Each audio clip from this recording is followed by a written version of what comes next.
All right, we are starting with our very, very first episode for. We're not sure what we're going to call it yet, but it's a podcast for the playlist, the official podcast for the playlist, which you can find at blogs.indiewire.com/the playlist, or you can always just Google the playlist to find us. And I have with me our managing editor, Kevin Jagernoth. Am I saying that right, Kevin? Yeah, actually, just like the Django trailer, the H is silent. Nice, very nice. And our fearless leader, Rodrigo Perez. How's it going? Hello. Yes, good, yes. good. And we thought we would start with an extensive chat review of Prometheus, because all of us liked and or disliked the film to varying degrees, I think. And I think it's an interesting movie to talk about, especially. We should go ahead and just say we could spoil it from here on out. What do you say, guys? Yeah, I mean, at this point, people who are listening to this, I'm assuming will have seen the film by now. Yeah, I think it's going to give us the most worthwhile conversation to really just delve into what specifically did work and didn't work for us, and maybe where this potential franchise goes from here. We'll just have to see. Right. But why don't we start with general thoughts? I'm going to go to Kevin first, and why don't you just kind of give us, broad strokes, how you feel about the movie? Yeah, sure. Broad strokes. For me, the film really worked as a sci-fi thriller, as a part of the Alien franchise. I thought it was one of the ballsiest summer blockbusters I've seen in a while, both technically and for what it has within it. I don't know. I'm on the camp of it really worked for me. I really enjoyed it. I want to see it again, all that stuff. So, worked for me for sure. You've only seen it once, Kevin, so far? Yeah. All right, I'm in the same boat. And Rod, I assume you're just a one-timer so far? Yeah, I've seen it once. And will you be seeing it a second time? I don't. I don't know. I don't know if I'm going to see it again. It didn't really work for me, but my dislike for it has, I guess, lifted a little bit since seeing it. Whereas I was feeling a little bit, not dismissive, but I was feeling like it didn't work at all, and having thought about it a lot. It still doesn't work, but at least some of the themes in there are, swirling around, I guess. Okay, yeah. And then as far as my thoughts, I think I'm mostly in the middle, but I'm closer to Rod on this, where overall the film just did not work for me, and it falls apart as it goes along. Like, it starts out really promising for me. It started out really promising, and the faster the pace went as the movie picked up, it became less interesting to me. And there were things brought up where I thought the film could have went, directions it could have went that were much more interesting, at least in my opinion, and it decided to become kind of just a thriller all the way through the end, and it lost me as it went on. One thing that didn't work for me at all is I thought the jump from when the movie opens and they're in the caves and they discover whatever that thing is on the wall, and then they immediately smash cut to, oh my God, we're on a spaceship. Yep. I think there's about 20 minutes in there that should have been there to tell more about who these people are, how they get involved with Wayland, all of that. Because, I thought it was a really jarring transition, frankly. It really felt like he was trying to get the film in under 2 hours, and so he had to cut something out. Yeah. I mean, I definitely feel like it could have used more time as well, but I think it could have used more time overall. I don't think 20 minutes of that kind of setup, that 20 minutes of that would have been too long and have been too much. But I think you could pad 25 minutes even in throughout the whole movie, throughout the pace, so that the pace is going to feel a little bit better, because it just feels kind of rushed throughout. It really does. I mean, especially when you get what I think is the most memorable scene of the movie, and I think most people seem to be on board with this, is the caesarean section scene, where and that is an intense, well-crafted scene, but then from there it's like all the logic just seems to get thrown out the window, where like suddenly Numa Rapace, having just had this horrible surgery, is running around and jumping over, caverns and things like that. Like, it was weird how that was this intense moment in the movie, and then the pace ratchets up to the point where we never even think about that moment again. At least the characters aren't talking about it. It's not referenced. It was very strange. Here's how I'll go see the movie again. If I got the script, I'd love to read the script and see what the bare bones was supposed to be and what got left out, or how the editing transformed the script. That's how I'd see it again, because it feels like things like that are I mean, I don't want to get into too much of because I think you can talk about it forever, but like, even isn't Michael Fassbender his David character chasing her like before she gets to the Yes. And then he sort of, I mean, he's like the super robot. He could get her in 2 seconds, and then he sort of kind of gives up, or the film sort of just like drops the fact that he's chasing her. And can't even remember exactly, but there's so many things like that throughout the film that are just kind of like pretty frustrating. For me, I feel like they could have cut all of the Earth stuff, like everything where they discover the scene, they discover the cave, and that convinces them that they need to, pursue this further. Because the fact that we had that on Earth, and then 20 minutes later, while they're on space, they do the exposition scene where they run everything down, and it's like, they're just telling us information we had already have. And I thought there was a lot of moments in this movie where, but then later in the film, their whole involvement with Wayland becomes a major talking point. Yeah, I don't know. I think there's an interesting story to be told about these these two scientists convincing a company to spend $1 trillion to send them into space. I mean, I would like to see how they convince them to do that, or whatever. You think that's going to make interesting filmmaking? Like board meetings with those guys, like telling them like, well, actually, like, I think I think that makes it even seem more like Lucas's trade embargo stuff in the Star Wars movies. That's the most boring stuff in the whole world. Yeah, I got to go with Rod on that one. All right. I mean, I feel like you can do things like develop character thing by getting them ready. I know, like if you think about, and I know Kevin and I have talked offline a little bit about character development, which I think is low, and Kevin thinks doesn't necessarily matter. I'm sort of paraphrasing him, but if you think about Aliens, the James Cameron version, when they're just like, getting ready to go to the planet, they're just showing little lines of dialogue. This person's strapping in, this person's really excited, this person's going to barf. It all tells you a little bit about everybody. And it goes a long way. And I feel like Prometheus is really, really missing that. Yeah, I would agree. I would agree with you there to a point. I agree. I'm not saying that full 20 minutes needs to be a board meeting with the Waylands and a presentation, because yes, that would be the worst thing ever. But yeah, I mean, more time with the crew before they get on the ship. I totally get that.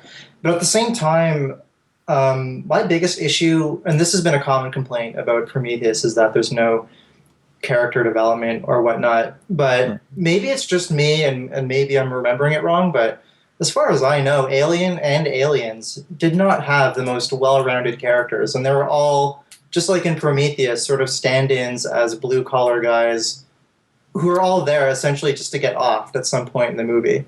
Yeah. So to me, it's not a deal breaker whether I care about them or not, because I know going in, these people aren't going to survive.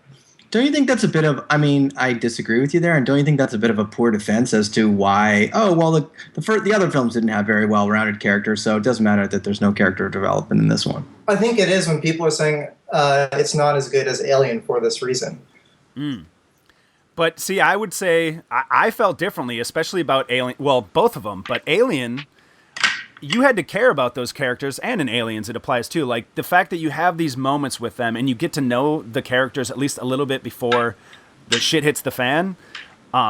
Especially, God, just rewatching the first Alien, that is a really patient, slow-paced movie. Absolutely. And what happened to that Ridley Scott? Like, I actually think the thing with Prometheus shows how much he's changed, I think, for the worse as a filmmaker over the 30 years. In Alien, man, he took his time, and I did get to know those characters, and I felt they were well-rounded. I mean, Harry Dean Stanton, and who is the other guy in Alien? The guy, they're like basically just bitching about getting a pay raise through the first half of that movie, but yet I feel like there's nuggets of there's moments in there that let you understand who these guys are. They may be simple blue-collar guys, but I don't know. They're way more well-rounded than Yeah, that's the than thing. Prometheus.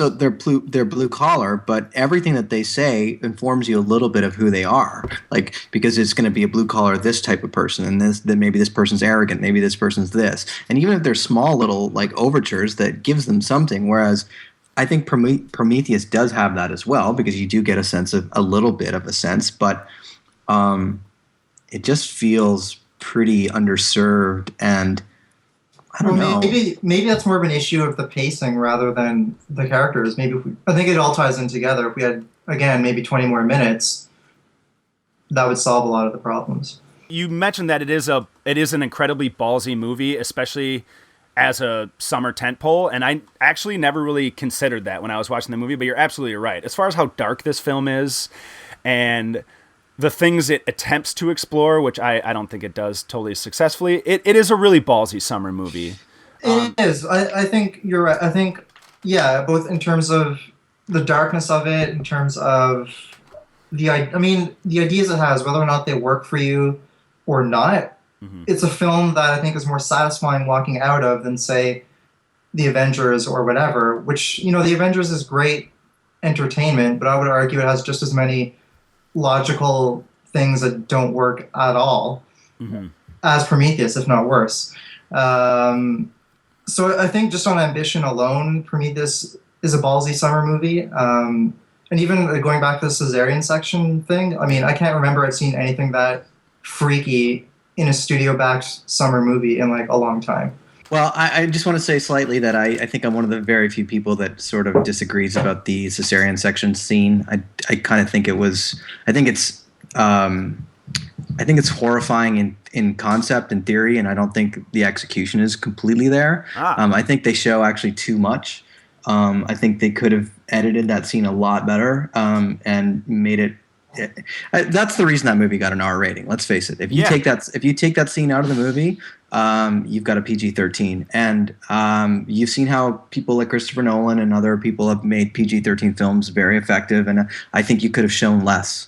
I think that I actually honestly feel like that scene was kind of clunky, and I remember when it started, I remember thinking, oh my god, wow, they're going to do this. This is kind of horrible, and then thinking like, by the time it was over, and of course, because it's just sort of like, oh, she sewed up and she's fine, she's running away, and it's like no one references it, no one talks about it. Its significance and impact is sort of kind of like completely thrown out the window for me. But that's that. I don't want to get too sidetracked. Stuff that worked for me, Michael Fassbender obviously is the best thing about it. Yeah. Because he's, ironically, the robot is the best character in the film. He's the most human and well-rounded out. So he's not only has been a great actor, but he's he's the best thing about it, and in every sort of way, in a holistic way. Character, him. I do love the idea that he sort of seems like, to me, he's an interesting character because he's essentially playing like a butler on the surface, but there's actually a lot more going on, and some of that I think is because he's in service to Wayland, and he's sort of doing the secret mission thing for Wayland. And the second part is that I think there's more humanity to him than he lets on. And there's that scene with him and Holloway, and Holloway's kind of arrogant to him, and he's like, we created you because we can. And then David says to him, imagine what you'd hear. You'd think your maker said that to you. And essentially it's sort of a tete-a-tete, this sort of little face-off scene. And if you recall it, Fassbender's character essentially lets David have the upper hand in the conversation, but it's because he lets him. There's a lot of going on. There's sort of like this sort of this is sinister streak going on in David that's interesting, and ultimately he believes he's much more sophisticated and much more intelligent and much more everything than these characters. And I know that he's not supposed to have feelings or whatever, but I think he's actually growing a little bit of disdain for them, but he tries to hide it. And I think that's a lot of that stuff's going on with Fassbender's acting, which I just felt like that stuff is some of the more rich character stuff, as opposed to, say, Noomi Rapace, who's like, to me, she's pretty one-dimensional. She's got faith, and she's a scientist, and she's grappling with those two things, but that's kind of it. And then she sort of turns into this action heroine. And she doesn't even really. She doesn't really do a lot of action. She doesn't really do anything. She just doesn't die. That's about it. For your main protagonist of the film, that's all you get. That to me is pretty. So if she had whipped out a flamethrower and gone crazy, that would have been more satisfying. No. If she would have, I don't know, if she would have done something other than what she had done, because her character is like really, really like. I mean, I think the only reason she's the lead is because they need another female lead in this movie, because that's the sort of iconography of this franchise. It's like a female led thing, and it's supposed to be, but why? Give me the reason why, other than she gets impregnated and that character and whatever her spawn ends up creating alien. Why does it need to be a female character? I think because women give birth, I think is sort of a big thing, and so having a female character exploring the origins of mankind, I don't know. I think it adds another layer to that topic, rather than if it was just some dude. Interesting. I'll buy that.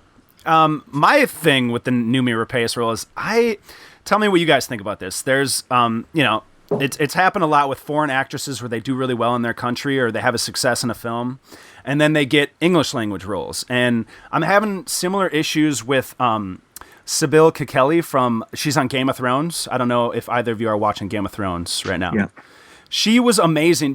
She's the one who's with Tyrion Lannister in the show. She was like the prostitute that hooks up with Tyrion. Yeah. She was amazing. Have you guys ever seen Head On, the German? Yes.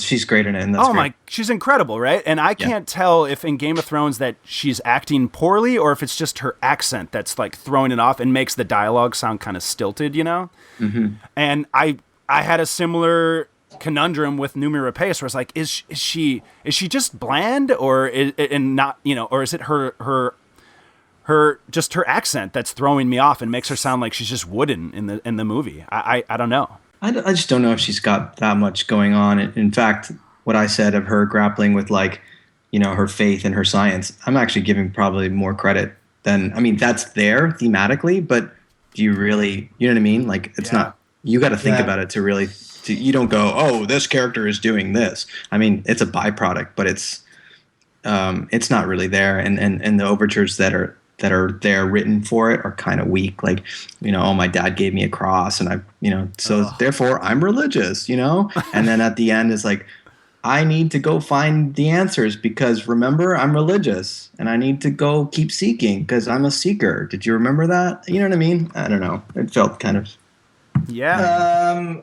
I'll say, I don't know. Noomi Rapace worked for me fine. I didn't really have any issues, but then again, I haven't seen the Swedish Dragon Tattoo or Game of Shadows or whatever, so Sherlock Holmes. So I'm really on a first go. It was fine for me. My real acting issue with Prometheus is actually Logan Marshall Green. Yes, who I thought had absolutely zero presence and was totally outmatched by everybody in the film. Totally, I thought he was just the most anonymous person in that film.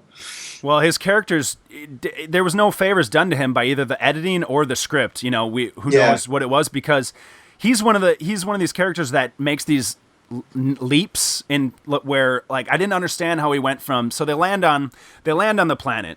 They get to the dome structure and they start exploring. They find some stuff. They get back to the ship because they have to race back from that storm or whatever, and immediately he just starts boozing. Like what happened? Like true, he went from excited, and like ready to explore and discover to like, oh, we found some dead people. Like he just like gave up right away. Like I didn't understand how a guy that was supposed to be this strong of a scientist, where they were able to convince Wayland to fund this expedition, would just fucking quit so easily and just hit, and start hitting the champagne. Can we agree that the visuals were impressive? Yes. At least? Yeah, no, without a doubt. That's the aesthetics, the visuals. To me, unfortunately, that stuff does not make a good movie. But all that stuff is top notch, without a doubt. Now, Rod, did you see it in 3D? I did. And Kevin, how about you? I saw it in 3D as well. Yeah. All right, I saw it 2D, and it was a film that was projected too. So that's very interesting. Yeah, one of the rare theaters Rare. where I live where they're projecting in film. So okay. That's great, but I mean, don't we all kind of expect that of Ridley Scott by now? I mean, every one of his films, if there's anything that's not lacking, it's always that. I think that stuff's always pretty top notch. And in this film, the film is a thriller that's actually not very thrilling, and an action movie that's like, or horror, whatever you want to call this thing. I don't think it's very successful at any of those things. And I think actually all the sense of horror and dread from the movie comes from its aesthetics, from its visuals, from its that sense of dread is not inherent in the plot, I don't think, or things that are going to happen because they seem to be spelled out, but more just in like the sort of simmering, brooding aesthetics. Right, but that's not the first or last time a film has help from whether the aesthetics or even the score, which I thought was very good, to help get the mood across. That's not necessarily a detriment to the film. No, not at all. I'm saying I'm saying like that's how it achieved. To me, that's how it achieves it. Yeah, I think it achieves it really well. And I guess I'm saying there could have been. It could have been more thrilling. It could have been more scary, more horrific, etc. By the plot or things that happens, or Mm-hmm. Yeah, something else that stands out as far as working for me in particular is the opening scene. I think is fantastic because I didn't know what the hell was going on, and for a summer blockbuster, like summer tentpole movie to start off, and I'm like a little bit confused as to where they're going from the opening. That was refreshing. That was really refreshing. And I still think it's kind of unclear. I mean, I assume it's Earth, and that's the guy that created, he created life on Earth, basically, in that opening scene. But it is never spelled out, unlike everything else in the movie. So, I mean, that was refreshing. That's actually, you bring up an interesting point, Eric, which I really like, is that for, all the quote-unquote questions asked in this movie, it actually spells out kind of almost everything except for what you just mentioned. And unfortunately, it spells out a lot of things that it's spelled out, but they're, even to that effect, they're pretty murky. So a lot of people are left with a lot of questions. But I mean, and we can get into these specifics, but I think a lot of it, like you said, is spelled out, and that is a pretty powerful and great scene. And maybe we have some thoughts on what it means or what it is. I mean, Eric, you just gave yours, but I didn't think it was Earth at all. Okay. Yeah. I thought it was earlier. It was on the planet where they landed, but just before they arrived. And this guy was the original terraformer. Ah. Okay. Yeah, like he was left behind. He drank whatever that weird cup of tea or whatever it was. Yeah. And he drank that, became whatever it is he became, and just like did what he had to do. But more like literally, I guess, or what do you guys think it means? Is it, like, to me, I've thought about it. Is it a suicide? Is it a sacrifice? What's going on here exactly? And one of the theories is that, like, if you think about that ship and you think about the ship later, yes, they're completely two different ships, right? So maybe those are his creators, right? Right. Oh, that's possible. True. Like, the film is all about creators and creators and creators, right? Like, there's Wayland, who creates the Fassbender character, David, and there's all this talk. The film's about essentially it's about creation, and it's also about a search for immortality, which we can get into a little bit as well. It's that's one of my theories. It's that maybe that's him on Earth, and his creators have left him there, or it could be his planet and his creators are leaving him. I don't know exactly. I mean, it's unclear, and it's unclear in a good way. I mean, yes. I think the what's happening out there is a lot of it. People are the defenders of this film, and that's fine. There should be. I mean, but a lot of it is like, well, it doesn't spell out everything, or it's ambiguity is okay, and that's absolutely true. But I would argue that there's ambiguity that like in the films of, say, I don't know, Kieslowski or Bergman or even 2001 that illuminate, Yep. That really are profound, and that's what I feel is that kind of good ambiguity, and I think this movie doesn't have much of that. I think the ambiguity at the beginning is representative of that because it's thought-provoking, and a lot of the rest of the ambiguity in the film is pretty unsatisfying and frustrating because it just feels a little bit half-baked. Or maybe unearned, perhaps. Yeah, or that too, yeah.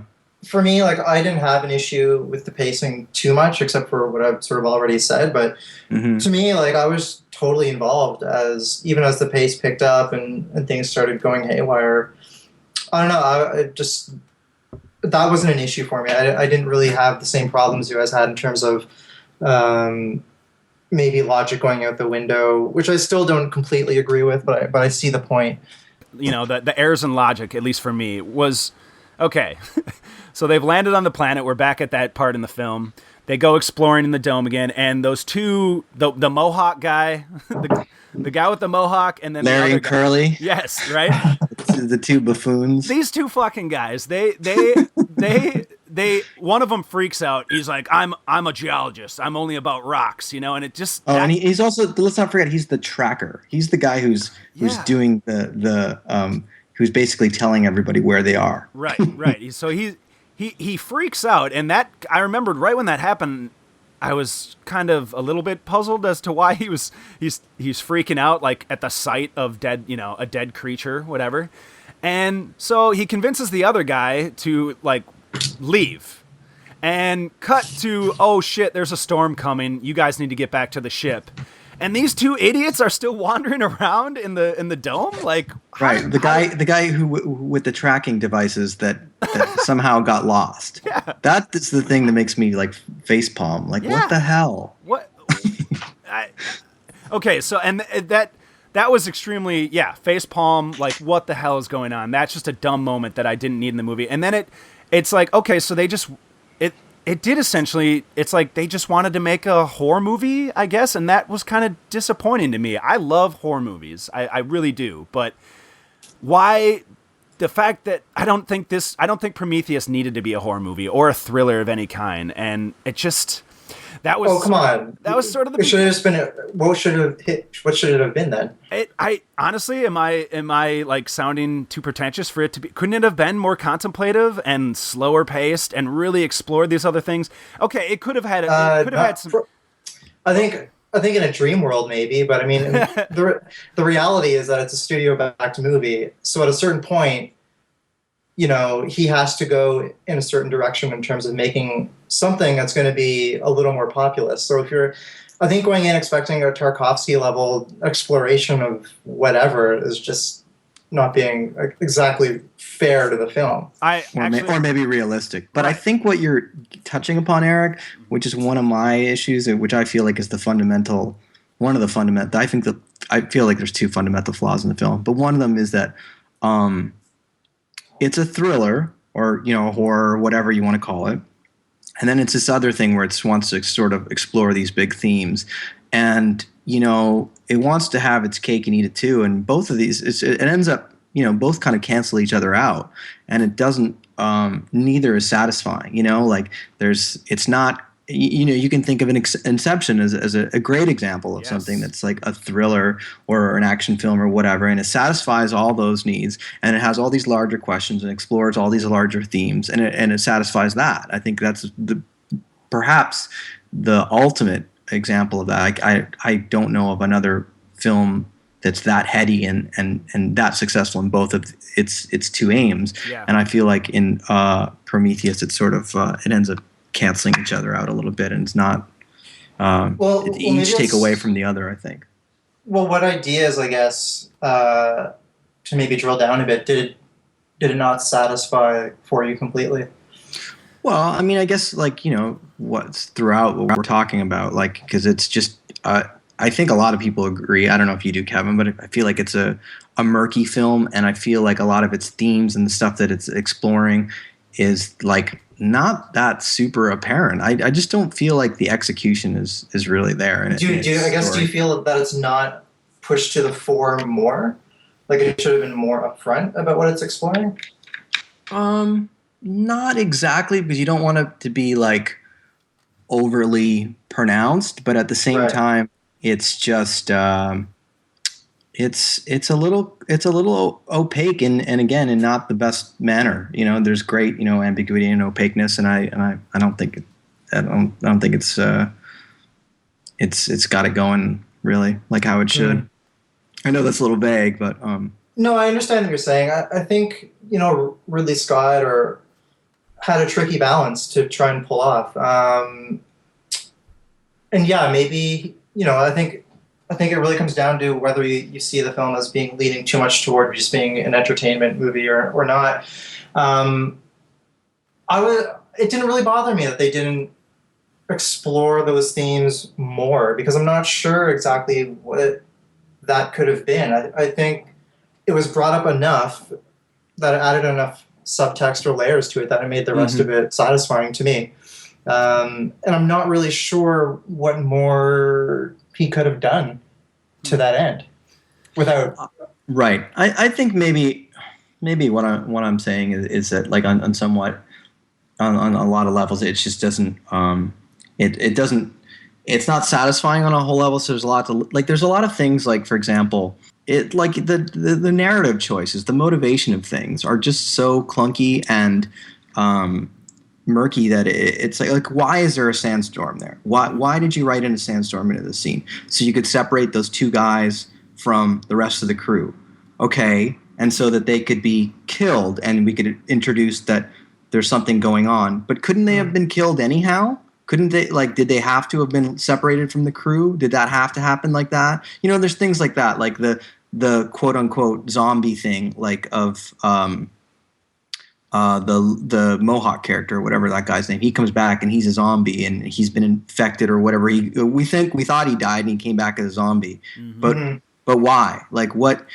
To me, that felt like in service of we need a tent pole set piece here. That's what I feel is it's unsatisfactory about the thriller and action parts in the film. They all feel like you're timing your watch to we need a set piece things here. So okay, well this guy becomes a zombie character, and Charlize Theron, who clearly said in the scene, you guys need my character to do more. Well, how about we give her a flamethrower and she kills that guy? Okay, so you know what I mean? It just feels like time, like that. That's what I felt about that scene. I felt like I remember Charlize Theron in some interview saying, like, when she was first offered the script and being like, I like it, but I need more to do. And I feel like, okay, well, that's one of those things. They rewrote that scene and gave her the flamethrower so she could do something. Because the zombie character comes back, there's no talk about. There's a little bit of talk of contagion and infection, but it's never really referenced again. He attacks everybody and okay.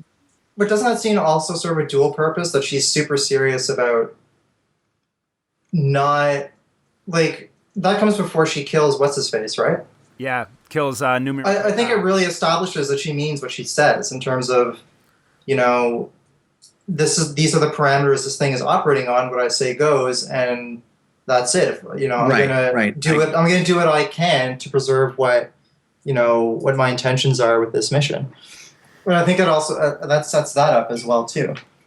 I guess what I'm saying is if that scene's establishes that she's dead serious about this mission, I kind of say, okay, so what? What does that mean for the rest of the movie? You know what I mean? Okay. Right, because ultimately she has very little control as to what the mission, what's going to happen. I felt like Charlize Theron was one of the most wasted actors in the movie. Like I came out of the theater wondering what she was doing in this movie. Like, why? And also her character boils down to essentially every other Wayland corporate figure. Yes. I mean, okay, she likes to get laid.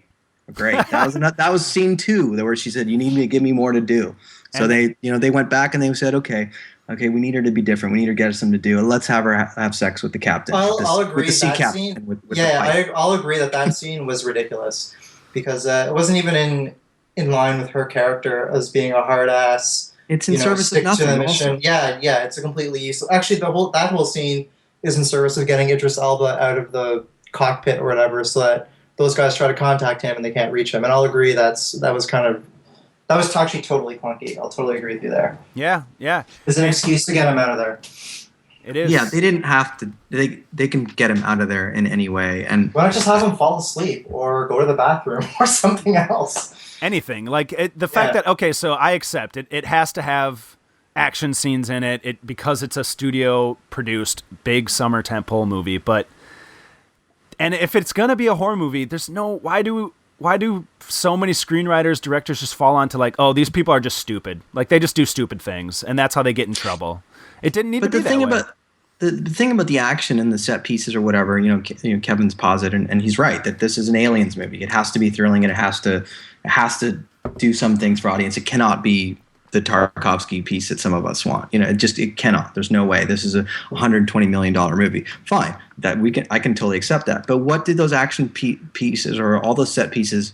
How do they advance the narrative? Yeah. Most of them, I don't feel like most of them do, and I feel like most well thought out action pieces or set pieces do advance narrative. Like they're there for a reason. Again, that sandstorm, I'm not sure what it's really there for. The zombie guy, I don't know. And so a lot of that stuff just feels kind of unsatisfying to me. Noomi Rapace, she doesn't beat anybody at the end. She just, like, the alien, she doesn't get killed.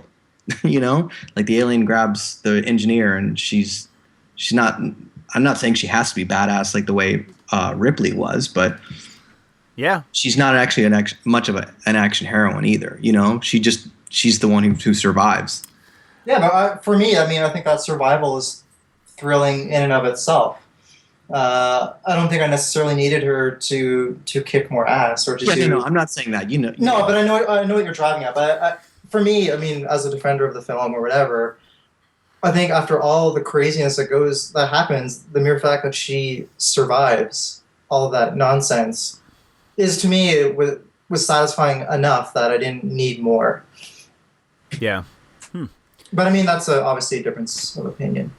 Yeah, I think what you guys referenced Inception as maybe being the benchmark for a heady action movie that can work as a summer movie, and I agree. I love Inception, but is the big difference there the direction choices, the directorial choices by Nolan versus Ridley Scott, or is it the fact that Christopher Nolan, who's not a bad screenwriter, wrote the script for Inception, and Damon Lindelof wrote it for Prometheus with who was the other co-writer? That John Spates. Spates, yeah. Right? And we have to assume they must have wrote just different iterations. They did not write it all together. John Spates wrote the first draft. Yeah. It was going to be a more direct Alien prequel. Yeah. And then Ridley, I think, was feeling somewhat, I'm not 100% sold on this, and so went to Lindelof and said, what do you think? Lindelof gave him his thoughts, which were basically, let's dial back a direct Alien prequel. And his, Lindelof's, what he did is the exact right thing. He was like, let's not make it an Alien prequel. Let's bring in these themes. Let's do something a little bit different. And credit to him, because otherwise you would have gotten a very traditional, even more traditional Alien prequel, and it would have been even less satisfying. But so he was the one who introduced all the meaty, heady stuff into this. But I just don't think it was either written well or executed well. I just don't think it's successful in its aims. I think a lot of people are applauding the movie for its ambition, and I think that's great. And yes, and it's awesome that summer tent poles like this have something to think about. But I'm not going to give it a pass just because it is ambitious. Just to go back to the Inception comparison, I totally agree. Inception is a superior film and very, in terms of summer blockbusters with ideas and ambition, it's clearly the top of the heap in some recent memory.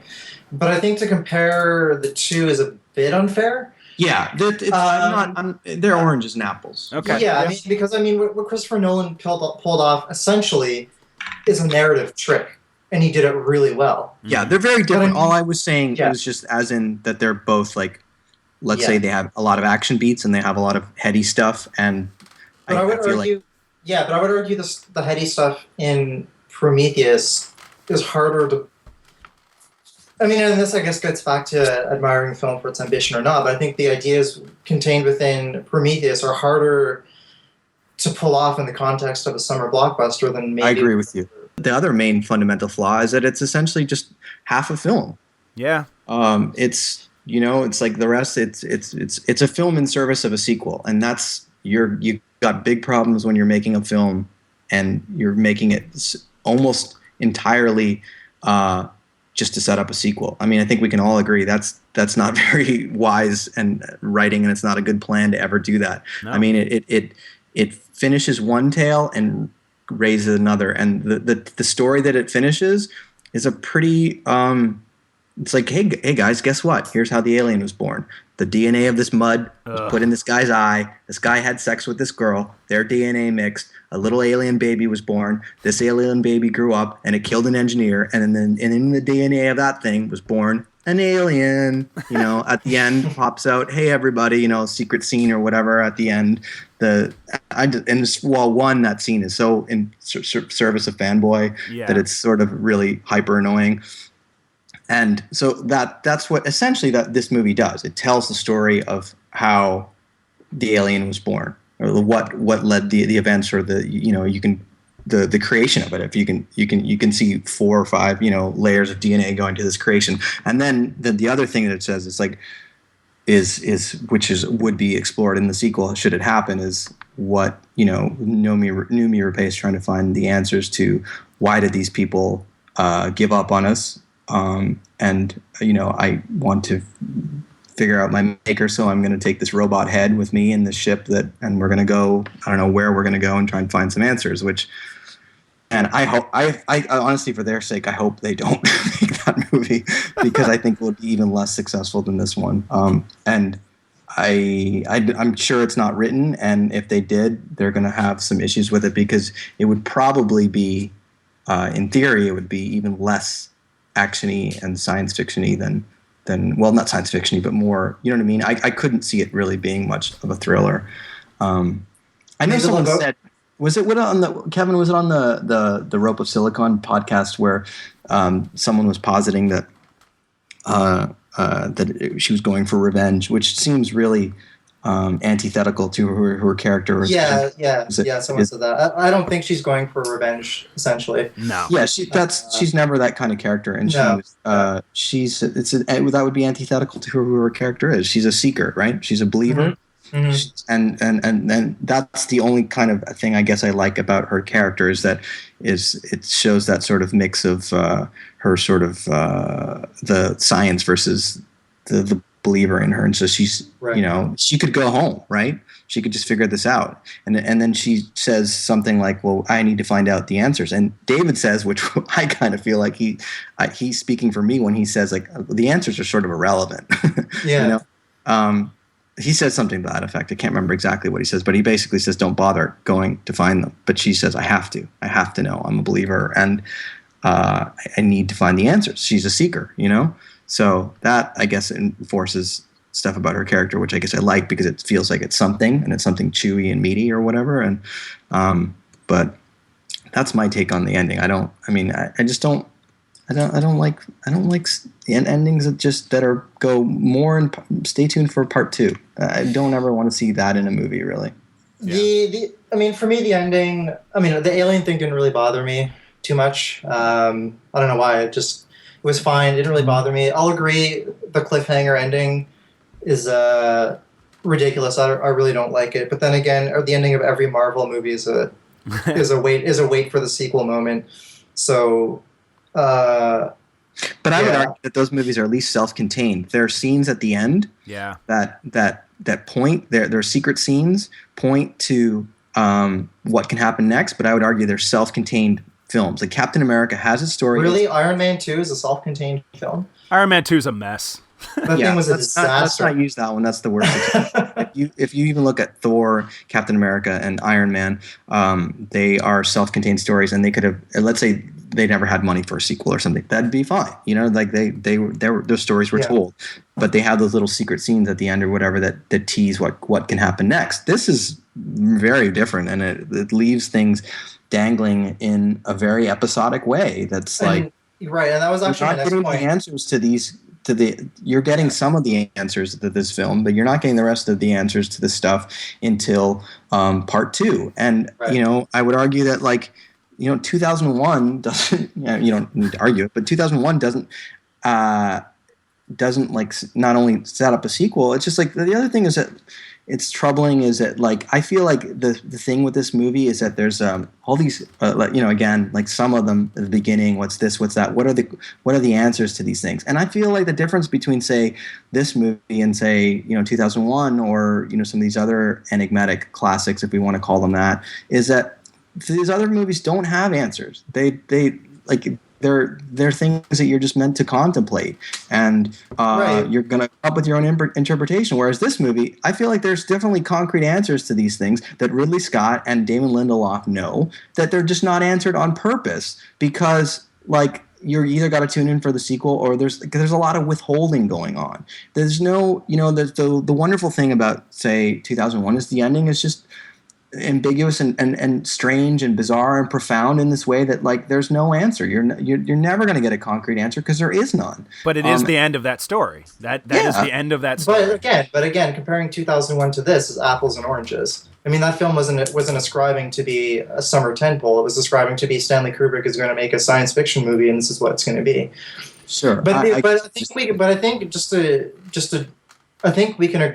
that the ending and the various cliffhangers that don't work are all a product of Damon Lindelof, who and his TV experience, because, I mean, he's known for Lost, and for anyone, I mean, I watched Lost right to the end, and actually the things that don't work, even the ending, which doesn't really bother me, I can totally see, but I can agree that for a lot of people it will be frustrating.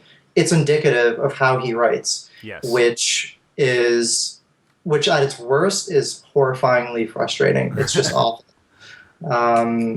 I think if he wants, I mean, he's rewriting World War Z, and I think that is a horrible, horrible decision. Yeah. Because I think he's going to bring some of his worst tendencies to the third act of that film, which I'm sure they're going to try and set up for a franchise. And so I'm fully expect it's going to be another cliffhanger ending, made to set up a World War ZZ whenever that happens. Yeah, I guess what I was trying to say earlier is that, like, he, and maybe even some people who I've seen writing about this film, sort of, it's ambiguity mistaken for profundity. You know what I mean? Whereas I think it's just, like, I would agree. It's not. It's not. It's like, yes, they're playing around with a bunch of big themes and stuff like that, but they don't do much with them. And no, I would agree. They introduce them.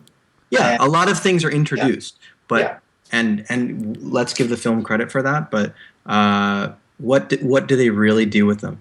I don't feel like a lot, and I'm not sure if that. I don't know Lost, and I never watched it, but it's just a lot of things introduced, but they don't go anywhere really. And maybe Kevin can speak to this because he knows Lost and stuff. But, like, Ridley Scott has said that this is his director's cut, and there doesn't need to be any other cut.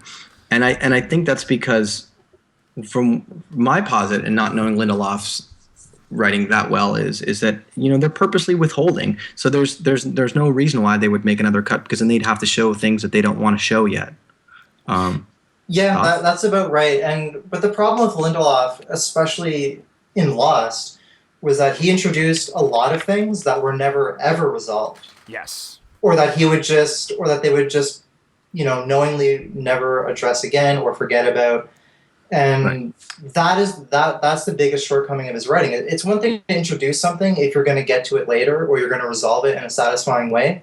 But his track record has proven that's really never the case. I agree. And I watched Lost too, and I think some of the most frustrating stuff, even more than the things that weren't addressed that were brought up earlier in the show, is when they would, like in the last season, they really shoehorned in some horrible, like, just a character would just explain something, and suddenly that was supposed to, to resolve or satisfy those things. It never worked. Yeah. He's got creativity, and he can come up with these things that get your brain, firing off, and you're wondering, but I don't know if he's yet to really prove he can fully satisfy on all the things. I think he just has a lot of ideas, but I think it would really benefit him to, like, write down all his ideas and then eliminate half that list and then write from that. I really think he just gets carried away with, this is really cool. I really want to talk about all these things, but then he ends up shortchanging a lot of it. Yeah, definitely.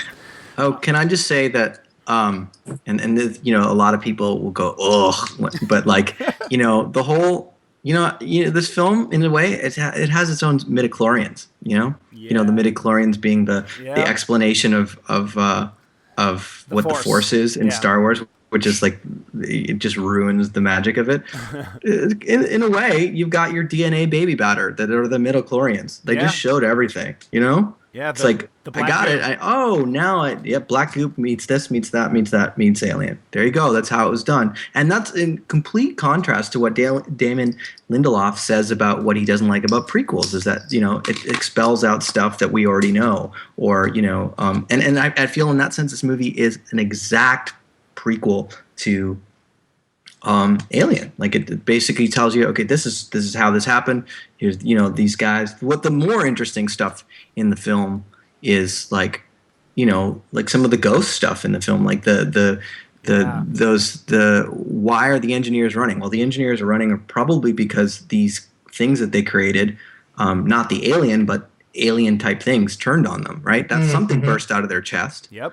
And that's the interesting stuff that I think if they're going to do a sequel that they should try and explore, because that's, again, something I didn't like, which it seems like, the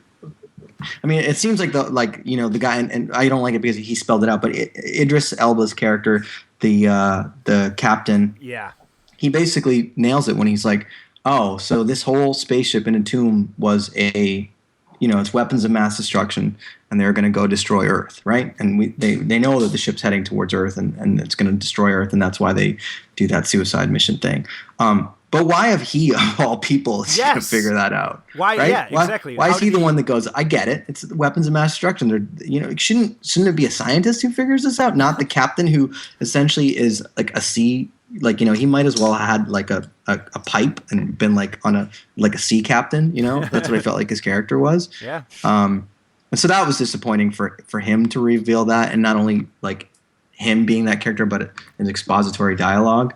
But anyhow, so I think one of the really interesting, exciting things is like how, I guess you sort of know that something burst out of their chest. So one of the forms of alien, maybe not the alien thing because it hadn't been quote unquote born yet, but they're what happens to all the engineers? Why is there only one guy left in that pod? That sort of stuff is that maybe that's the interesting stuff to me, and that's the stuff that maybe will get explored in the next one, I guess. But here's the question: are we even going to get a Prometheus 2 at this point? I know it was number 2 this weekend, right? And it made 50 million. So, that's got to be a success for an R-rated movie. It's definitely a success. But combined with international, it's going to be fine. Okay.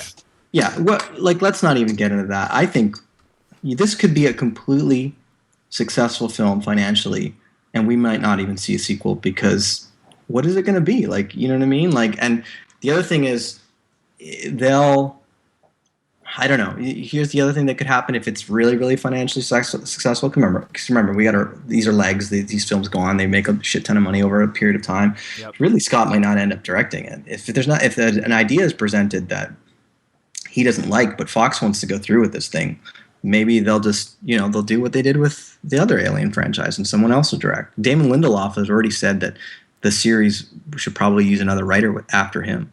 And like you said, Rod, like it is an Alien prequel. It explains, by the end, we get that scene that explains the origin of the first Alien. But they weren't even fully successful in that end, because I thought when the engineer was taking that ship, the shoehorn-shaped ship up into space, I'm like, oh shit, that's where the space jockey came from that they discover in the first Alien film. And then I had forgotten that they're not even on the planet that they go to in Alien, correct? It's a different planet. Or it's a different moon, I think. Did you guys catch that? It is? Yeah, it is. Yeah, I've heard that too, but I never caught that personally. Yeah, so from what I've looked, it's a different planet, and I didn't realize that until after the movie. I looked it up. Like, I think on the IMDb page, they list it as, I think the planet in Alien, it's called LV-242, I think. Right. And in this, the one they're on in Prometheus is like LV-224 or something like that. It's a different planet, and so it's not that. So it doesn't set up. So someone's going to say, "So there you go." That's why it doesn't set up the exact things of right. Prometheus because it's a different planet. But so what? I mean, Exactly. we found out how aliens were born. No, it doesn't make a difference. No, it doesn't. And ultimately, is it just going to be the ship that Noomi Rapace and Fassbender's character just flew off with? Like, and then they're going to have to encounter more engineers, or at least one more that's going to serve as that. But if that's all, if this is going to be a trilogy for, I don't know why they would do that. God forbid, yeah. I know, right? If it is, like, if that's the only end, then it ultimately has just been a bunch of BS, and then here's the origin of the alien, you know, and that's really cynical in a way that I thought that they were going to avoid when they kept saying leading up to the film, like, this is, you know, there's a better way to do a prequel. It doesn't have to be direct, and it does seem it seems so direct, and that's really cheap. That really I feel a little bit disappointed in them for. I mean, I know they have to sort of deny it a little bit at first, just because they were playing super coy, and I think they've all admitted now, like, yeah, it's kind of a prequel, and but it's just that I don't know. So what if it's two different planets? I mean, someone will say, is there a movie between how the events, the exact events that lead up to Alien? I don't know. I don't really care, to be honest. But. Yeah, I mean, even as someone who likes the film, I have no interest in a sequel. I don't think it's necessary, and I would totally agree that a sequel would, like, if you didn't like the film, I think it would exacerbate all the problems that people would have with this film. And even as someone who likes the film, I don't need a literal step-by-step, play-by-play of, like, the bridge between this film and Alien. I just don't think it's necessary. I'm kind of surprised you say that as a fan of the film, that you don't want to see. Because because I think it gives enough that I don't need any more. For me, like, I'm satisfied. That's really interesting. Yeah, I just feel like it's so. It raises all this interesting stuff, and it doesn't satisfactorily answer stuff, or leaves a lot of stuff dangling, and you know, that I almost feel like they need the sequel to explain some stuff. But then again, I'm not sure if I'm really interested in it. I don't know. Yeah, I'm in the same boat. So none of us really care for a sequel, but one of us likes it. That is weird.